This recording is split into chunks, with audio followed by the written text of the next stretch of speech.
স্বাগতম সবাইকে। আজ আমি আপনাদের নিয়ে যাচ্ছি সিলেটের 3টি অনন্য ঐতিহাসিক স্থান ভ্রমণে।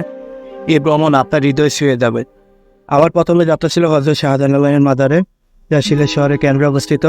মাজারটি 1300 শতাব্দীতে মহান সুফি সাধক হযরত শাহজালাল এর পবিত্র স্থান। এখানে প্রতিদিন হাজার হাজার ভক্ত আশীর্বাদ ও প্রার্থনা করতে আসেন। মাজারের প্রাঙ্গণটি সত্যি সুন্দর এবং ঐতিহাসিক গুরুত্বপূর্ণ স্থান, যা পর্যটকদেরকে মুগ্ধ করে।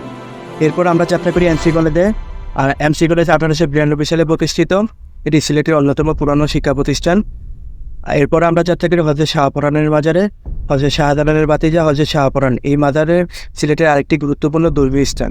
শহরের প্রান্তে অবস্থিত এই মাজারটি পবিত্রতা, প্রশান্তি ও ভক্তিমূলক স্থানের জন্য পরিচিত। এখানে ভক্তরা মানত করতে ও প্রার্থনা করতে আসেন। সিলেটের এই 3টি স্থানের ভ্রমণ সত্যিই মনোমুগ্ধকর। যদি ভিডিওটি আপনাদের ভালো লাগে তবে লাইক দিয়ে শেয়ার করবেন এবং আমার প্রোফাইলটি ফলো করতে ভুলবেন না। নতুন নতুন ভ্রমণের ভিডিও পেতে আমার সঙ্গেই থাকুন। ধন্যবাদ সবাইকে।